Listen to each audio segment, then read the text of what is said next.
どうも、底辺アクアリスト黄昏です。皆さん、外部フィルターのメンテってこまめにしてますか？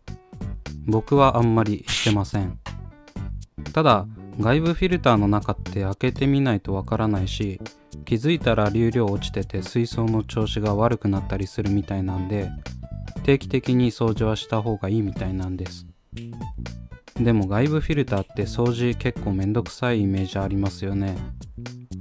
僕も使い始めの頃は汗だくになりながら水槽の裏の狭いスペースに腕突っ込みながら作業してました。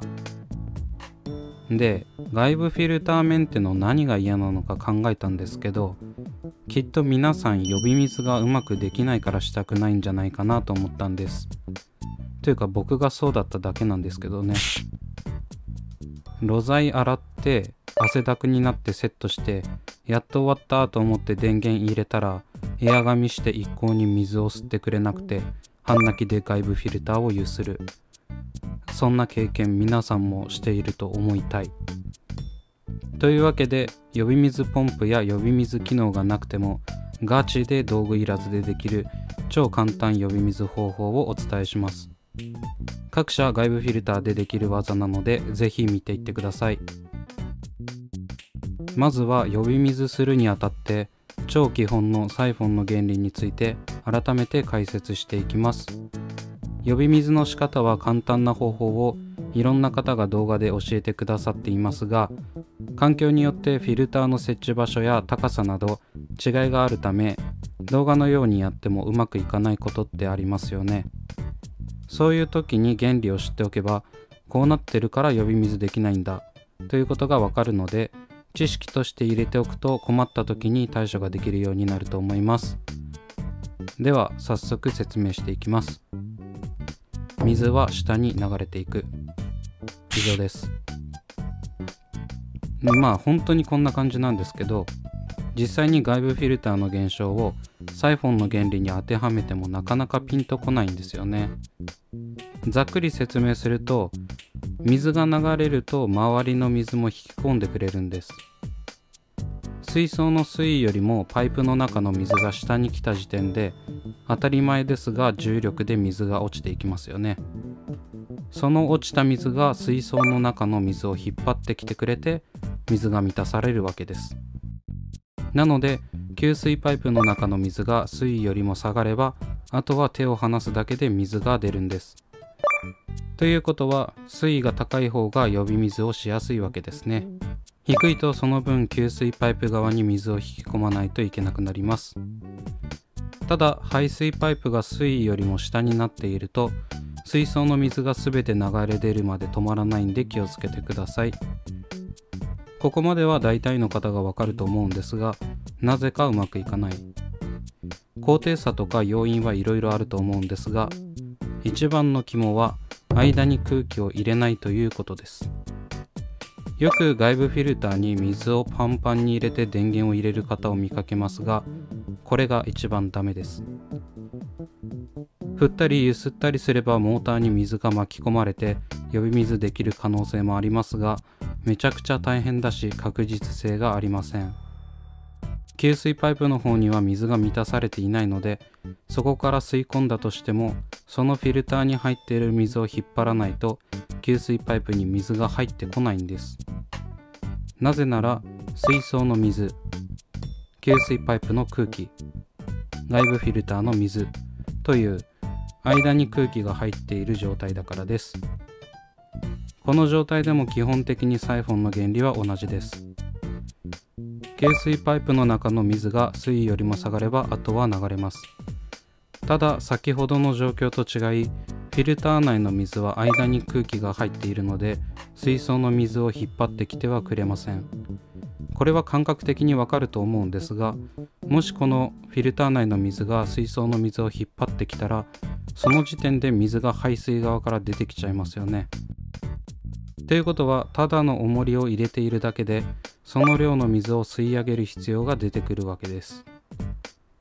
口で吸うのであれば、口の中にゴボゴボ飼育水が入ってくる状態を我慢して、全身全霊の肺活量を使えば給水パイプに水が流れてくることでしょう。ただここで安心してはいけません。水が入ってくるということは、間にあった空気も押し出されるわけですよね。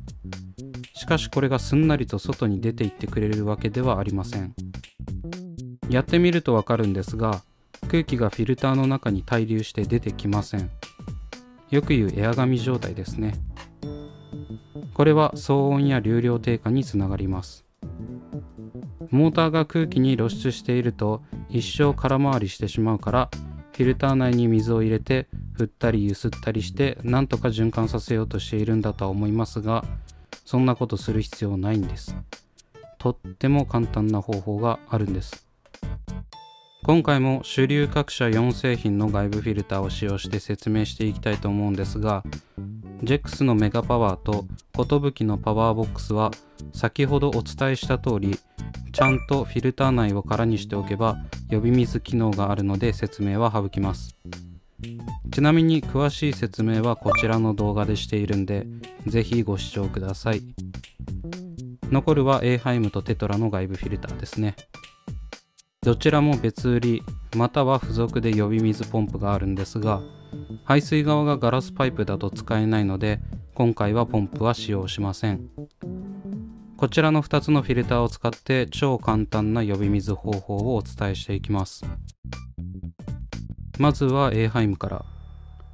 取り外して露材を洗ったと仮定して取り付けるところから説明していきます。フィルターの水を空にした状態でダブルタップを取り付けます。この時は給水側だけ取り付けるようにしましょう。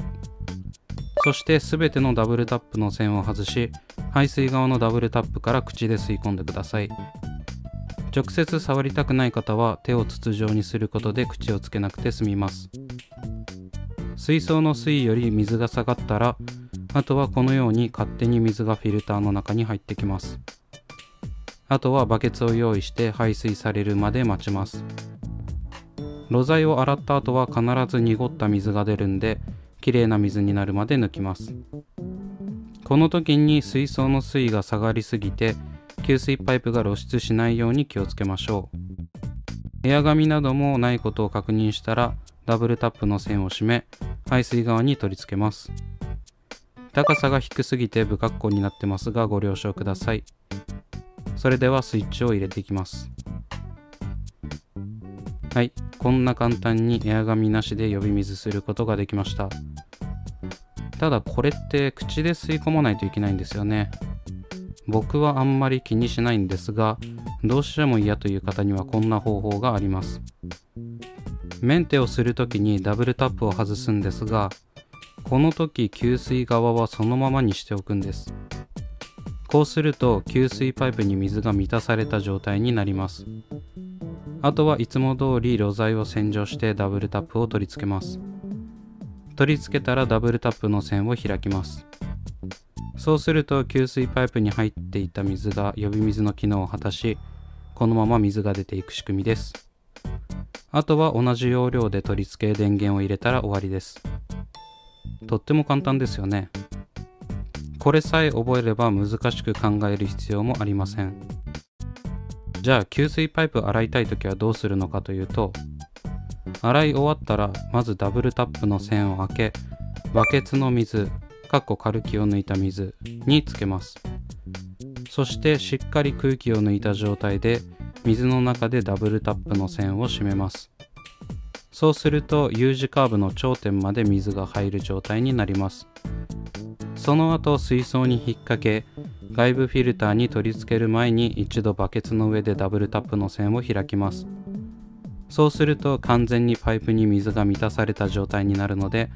線を締めた後フィルターにつなげれば終わりです。これ短い給水パイプだからできるのかなと思ったんで、通常の60センチ水槽に使われる大きさのパイプでも検証してみました。同じように U 字カーブの頂点まで水が入った状態にしてダブルタップの線を開くと簡単に水で満たされました。ということで、どの長さのパイプでもこの技が使えるということが分かりました。ではダブルタップという最強アイテムがないテトラのパワーフィルターはどうすればいいのでしょうか。まずはこのレバーを前に倒します。こうすることで給排水パイプとフィルターが遮断されます。両側のロックを外して持ち上げます。その後露材を洗浄し取り付けるんですが、取り付ける前に給排水パイプを用意します。先に排水側を取り外し、給水側のみを取り付けた状態にします。そしてレバーを倒し線を開きます。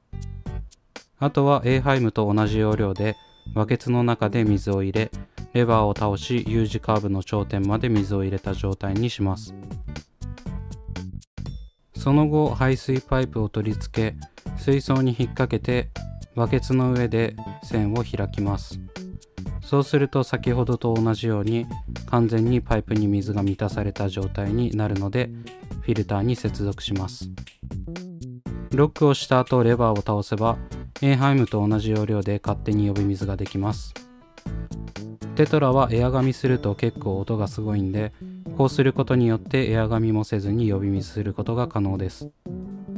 ちなみに他製品もダブルタップではないですが、線をすることができるので、同様の方法で給水側に水を満たした後、線を外せば全ての外部フィルターでこの技を使用することが可能です。いかがだったでしょうか。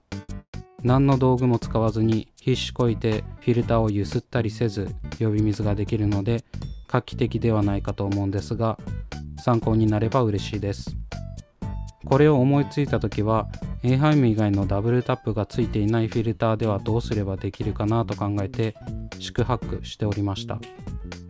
もしかしたら他の方がこの方法をもともと動画などで紹介しているかもしれません。パクったつもりはないんですが、被ってたらごめんなさい。できるだけ簡潔に説明したつもりですが、わからないことなどあればお答えするのでぜひコメントください。本当は初心者が失敗してしまう、過去自分が失敗してきた内部フィルターのメンテ方法全般を動画にしようと思ったんですが、あまりにも動画が長くなるんで次回動画にしたいと思います。というわけで今回はここまで。Twitter と Instagram もやっておりますので、そちらも見ていただけると嬉しいです。チャンネル登録、高評価、コメントお待ちしております。動画制作の励みになりますのでぜひ。それではご視聴ありがとうございました。